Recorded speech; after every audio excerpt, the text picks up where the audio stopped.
Setiap rumah tangga menyimpan rahasianya sendiri. Di balik tawa dan kehangatan, terkadang ada benih godaan yang tak terduga, tumbuh subur di celah-celah kerapuhan jiwa. Inilah kisah Arya dan Lena, pasangan yang tampak sempurna, hingga Lena kedatangan ibunya, Sita. Seorang janda yang masih memancarkan pesona, membawa serta aura yang menggoda. Inilah kisah selengkapnya. Suara tawa Lena menggema di ruang makan, hangat dan familiar. Arya tersenyum, menyuapkan sesendok nasi ke mulutnya. Di seberangnya, Sita, ibu mertuanya, menanggapi cerita Lena dengan senyum ramah yang selalu menghiasi wajahnya. Sita baru saja tiba sore itu, dan akan tinggal beberapa minggu.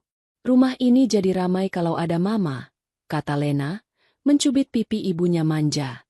Sita hanya tertawa. Arya mengamati Sita. Usia mungkin sudah mengukir beberapa garis halus di sudut matanya, tapi itu justru menambah pesona. Rambutnya yang sedikit beruban ditata rapi, dan meski hanya mengenakan daster rumahan, kain itu jatuh pas di tubuhnya, menonjolkan lekuk yang anggun. Arya cepat-cepat mengalihkan pandangannya saat Sita tanpa sengaja melirik ke arahnya.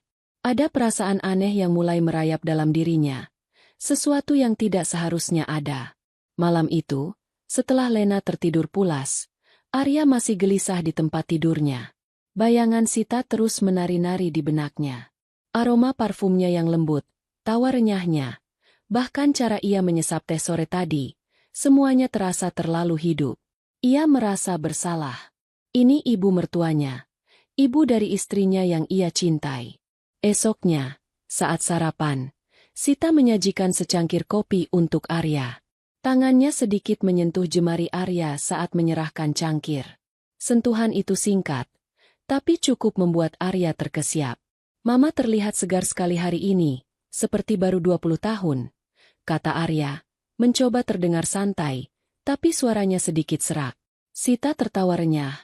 Pandangan matanya menatap Arya lebih dalam dari biasanya. Ah, Arya, kamu ini bisa saja. Usia sudah tidak bisa bohong.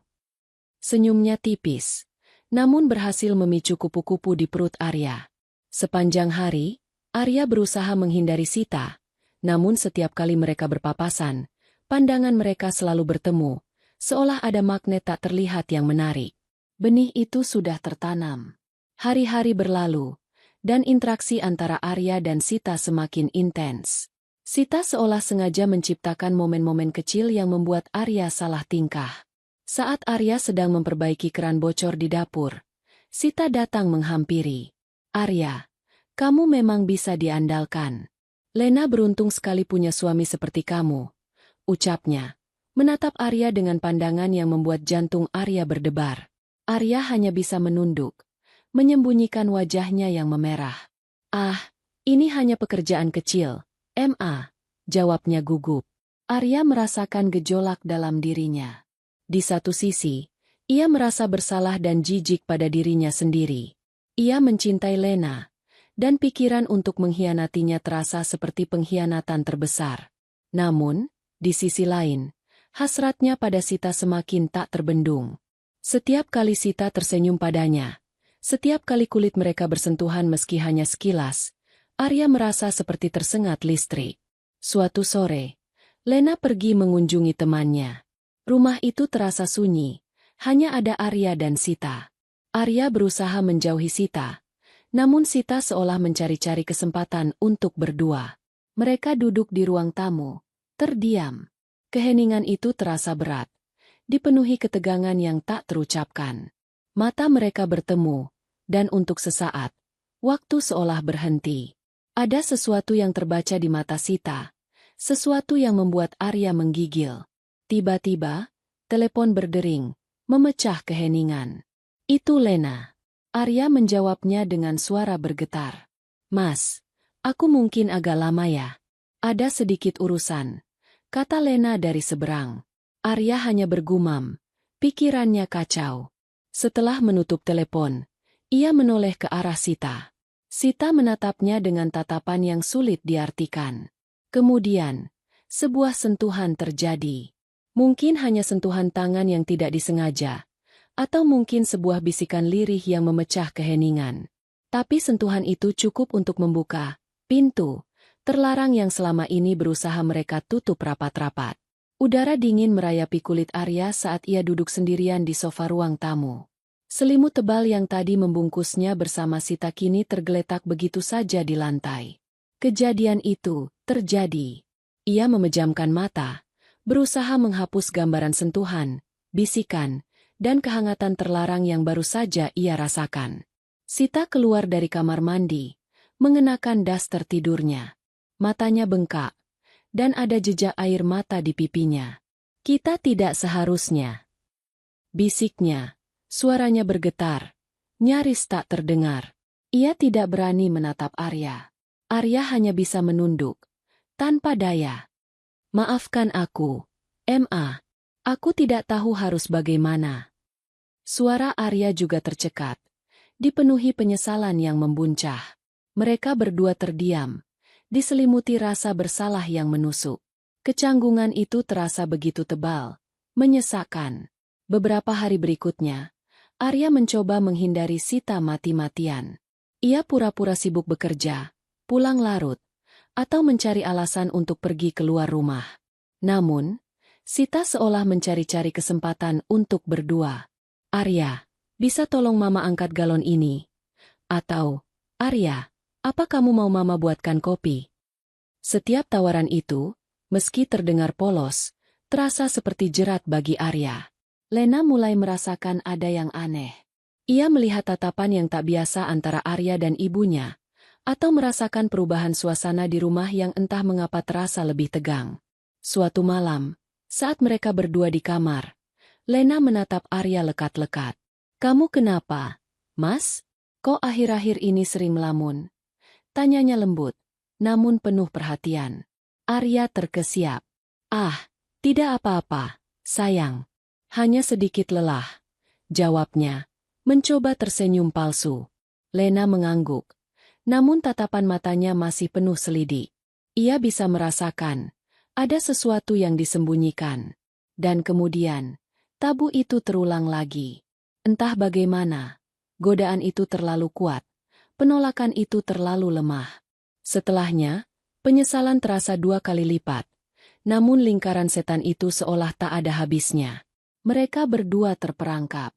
Hubungan terlarang antara Arya dan Sita semakin dalam, mengikat mereka dalam jaring kebohongan yang rumit.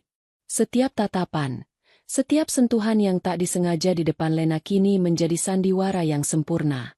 Mereka berdua semakin mahir menyembunyikan rahasia, menciptakan alibi-alibi kecil, dan saling memberi kode dengan gerakan mata yang nyaris tak terlihat. Namun, kemahiran itu tidak mengurangi ketegangan. Setiap bel pintu berbunyi, setiap ponsel Arya bergetar dengan panggilan dari Lena, jantungnya terasa seperti ditusuk jarum. Ketakutan akan terbongkar menggerogoti mereka dari dalam. Arya semakin tertekan. Di siang hari, ia adalah suami yang baik bagi Lena, berbagi tawa dan rencana masa depan. Namun, di malam hari, atau saat Lena tidak ada, ia kembali terjerumus ke dalam pelukan Sita. "Aku iblis," bisiknya pada dirinya sendiri suatu pagi saat bercukur, melihat pantulan matanya yang cekung di cermin. Rasa bersalah menghimpitnya, membuatnya sesak. Ia mencintai Lena, tulus, dan pikiran untuk menghancurkan kebahagiaan wanita itu terasa seperti neraka. Namun, ia tak punya kekuatan untuk berhenti. Daya tarik Sita terlalu kuat, seperti mantra yang mengikatnya. Sita sendiri juga tidak tampak bahagia. Setelah setiap pertemuan terlarang, ia sering terlihat murung, pandangannya kosong. Suatu kali, setelah Arya buru-buru merapikan pakaiannya, Sita hanya bisa menangis lirih di bahunya. "Ini salah, Arya. Ini sangat salah," bisiknya. Suaranya dipenuhi putus asa. Arya hanya bisa memeluknya erat, tak mampu berkata-kata, seolah pelukan itu bisa menghapus semua dosa. "Aku tahu, Ma.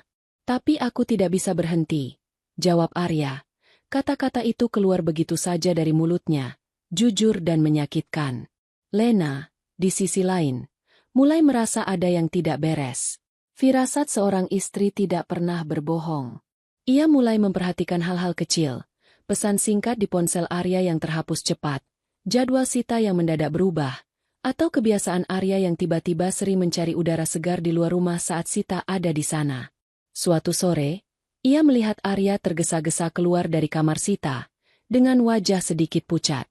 Lena tidak langsung bertanya, namun ia menyimpan potongan-potongan teka-teki itu dalam benaknya. Malam harinya, ia berdiri di depan pintu kamar Sita, ragu. Hatinya berbisik, ada sesuatu yang sangat tidak beres di balik pintu itu. Lena memegang ponsel Arya di tangannya yang gemetar. Sebuah pesan singkat, dari Sita, tertulis jelas di layar, pesan yang tak terhapus sempurna. Hanya beberapa kata, namun cukup untuk menghancurkan seluruh dunianya. Napasnya tercekat. Air mata sudah mengalir deras bahkan sebelum ia bisa mencernanya. Hatinya mencelos.